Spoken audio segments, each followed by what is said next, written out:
The sheriff is proposing red light cameras and other technology to combat bad and drunk driving, but that's going to require a change at state law.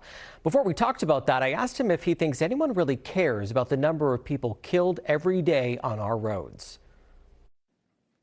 I don't personally believe anybody's woke up to this yet. I'm hopeful. Look, me taking on this red light camera issue, I knew it wasn't great for me as a politician wanting to get reelected, but I took it on because I'm tired of people dying on our roadways. I don't think, listen, nothing has changed. I mean, if we're going to be honest, tell me what has changed. You've been researching the court system. It's only gotten worse. We've got thousands of people that were cited for driving over 100 miles an hour a year or two ago, and none of them were held accountable. We haven't changed your ability to go in and get your stuff dropped down to a parking ticket, right? We haven't done anything to actually put some level of accountability into the court system. We just haven't. So how does that change?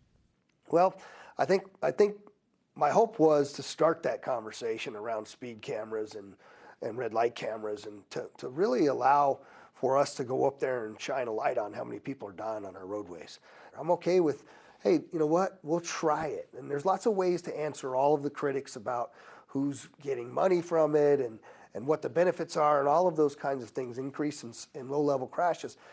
That's 100% all things we got to look at. There's one thing that I know, and let's just take Boulder Highway as an example. The largest stretch of pedestrians that are being killed year in and year out happen along Boulder Highway. I have to admit, when I drive down Boulder Highway, I don't drive at 45 miles an hour. But if I knew there's a speed camera located here, here, here, and here, I'm not going over 45 miles an hour because I'm going to have a couple $100 fine sent to me. So it's making people actually think about how fast they're driving, because we have such an open roadway concept here in Lyon. This is a town built for people to drive in, right? We don't have buildings up to the corners like you do in major cities, and so we've got to change driving behavior and try to change the way people think about it. We talked about arrest and apprehension, and we talked about punishment and all of those things, but we also have to think about prevention. And oftentimes the way that you get to people and to get them to think about it ahead of time sometimes is not only to appeal to their heart, right, encourage their heart, but also, I'm not going to speed down this roadway because of the potential consequence that we have there. So the idea about red light cameras, speed cameras, requires a change in the law. It does. Your hope is obviously, I would assume, for it to change. And I would think that the governor and some folks up there would agree with you. Are you hopeful that this gets done this session? I am. I'm extremely hopeful it gets done this session. I will tell you that I've spoke to a number of other electeds from both sides of the aisle. And I will tell you that I've had people from both sides of the aisle tell me they don't agree with me on this issue. And I said, let's talk about it. And I've walked away from every one of those people with at least some sort of acquiescence to, you've got some really good points there.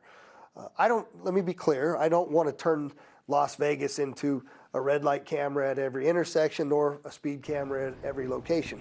But what I do think we should do is look at those top 20 intersections where we have red lights that are the causes of the vast majority of the accidents and the fatalities.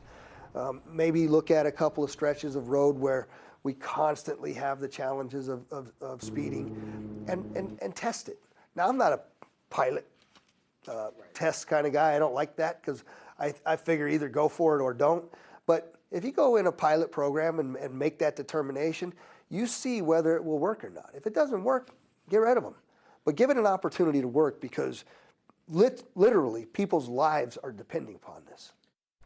Conversation continues next with two major incidents. That's not the call that you want to get when you're the head of the law enforcement agency where it happened. What the sheriff says is next in the investigations into a police shooting and this explosion near the Strip.